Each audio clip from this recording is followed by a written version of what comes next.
আসসালামু আলাইকুম। Free hit 24 থেকে রাসেল মাস্টার মেহেদী হাসান মিরাজ, যাকে টি-20 ওয়ার্ল্ড কাপে স্কোয়াডে রাখা হয়নি, কারণ বাংলাদেশে তখন এক স্বৈরাচার সরকার ছিল। টি-20 ওয়ার্ল্ড কাপে মেহেদী হাসান মিরাজকে রাখা হয়নি, কারণ তখন ক্ষমতায় ছিলেন এক স্বৈরাচারী সরকার, যার ফলশ্রুতিতে প্রত্যেকটি সেক্টরে বৈষম্য তৈরি করেছিল। কোটাভিত্তিক প্লেয়ারদের দিয়ে খেলিয়ে ওডিআই বিশ্বকাপ, টি-20 বিশ্বকাপে আমরা ভরাডুবি হার দেখেছি। স্বৈরাচারী সরকারের পতনের পর আমাদের বাংলাদেশের জাতীয় দল অর্থাৎ টেস্ট সিরিজ খেলতে গিয়েছে পাকিস্তানে, সেখানে আমরা সিরিজ জয় করেছি। যেই মেহেদী হাসান মিরাজকে নেওয়া হয়নি টি-20 ওয়ার্ল্ড কাপে, সেই Mehedi Hasan Miraz man of the match এবং ম্যান অফ দ্য টুর্নামেন্টের পুরস্কার পান। আসলেই মেহেদী হাসান মিরাজ এমনই একজন প্লেয়ার, যিনি নাকি পরবর্তী সাকিব আল হাসান। মেহেদী হাসান মিরাজ নাম্বার 1 অলরাউন্ডার হিসেবে আমি মনে করি, বিশেষ করে এই টেস্ট বলেন, ওডিআই বলেন, খুব শীঘ্রই মেহেদী হাসান মিরাজ নাম্বার 1 অলরাউন্ডার হিসেবে বিশ্ব ক্রিকেটে চলে আসবেন।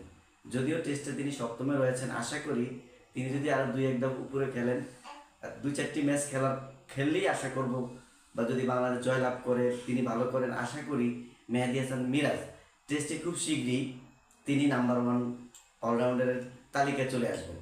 বাংলাদেশের পরবর্তী সাকিব আল হাসান হতে যাচ্ছেন মেহেদী হাসান মিরাজ। এটা বাংলাদেশের জন্য গর্বের বিষয় এবং অহংকারের বিষয়। বাংলাদেশ দল আসলেই এই যেই সুন্দরভাবে খেলা এবং তাদের যে মনোবল ফিরে পেয়েছে, তাদের যে চাপমুক্ত যে খেলা তারা খেলতে পারছে, তাদের মাঝে এখন আর কোনো ঝড়তা নেই। তারা বুক ফুলিয়ে বীরের ভেসে বিভিন্ন দেশে গিয়ে সিরিজ জয় করতে পারবে এবং এই জয়ের ধারাবাহিকতা তারা অব্যাহত রাখতে পারবে। সামনে ভারতের সাথে আমাদের টি-20 এবং টেস্ট সিরিজ, আশা করব বাংলাদেশ এই দলটি চমৎকার খেলবে এবং বাংলাদেশ এই দলটি খুব শীঘ্রই বিশ্ব ক্রিকেটে রাজত্ব করবে এবং বাংলাদেশের যথেষ্ট ভালো ভালো প্লেয়ার রয়েছে, টাইমলাইনেও যথেষ্ট ভালো প্লেয়ার রয়েছে। আশা করব বাংলাদেশের এই দল দিয়ে বিশেষ করে বিশ্ব ক্রিকেটে আমরা আরও অনেক ট্রফি জিততে পারবো এবং মেহেদী হাসান মিরাজ তাকে যদি কোনো নতুন কোনো চক্রান্ত বা রাজনীতি শিকার না হন, তাহলে মেহেদী হাসান মিরাজ খুব শীঘ্রই সাকিব আল হাসানের যে স্থানটি সেটি ধরে ফেলবেন। আর মেহেদী হাসান মিরাজকে মূলত তখন নেওয়া হয়নি এই কারণেই, এগুলো আসলে এই বাংলাদেশের যেই ক্রিকেট বোর্ড ছিল, বিসিবির সভাপতি নাজমুল হাসান পাপন, উনি আসলে এই জুয়ারি, আমি মনে করব উনি একজন জুয়ারি ছিলেন।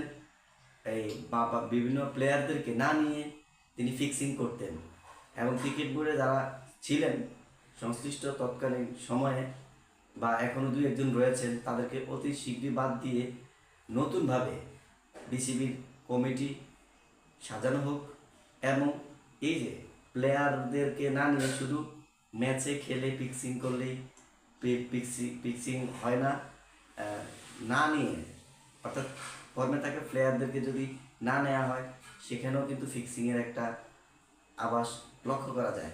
তো আমরা আশা করব মেহেদী হাসান মিরাজ বিশ্ব ক্রিকেটে নতুনভাবে বা বিশ্ব ক্রিকেটে রাজত্ব করবে, বিশ্ব ক্রিকেটে নাম্বার 1-দের তালিকায় চলে যাবে, এই আশাবাদ ব্যক্ত রেখে ফ্রি 24 থেকে আমি রাসেল মাস্টার বিদায় নিলাম। আল্লাহ হাফিজ।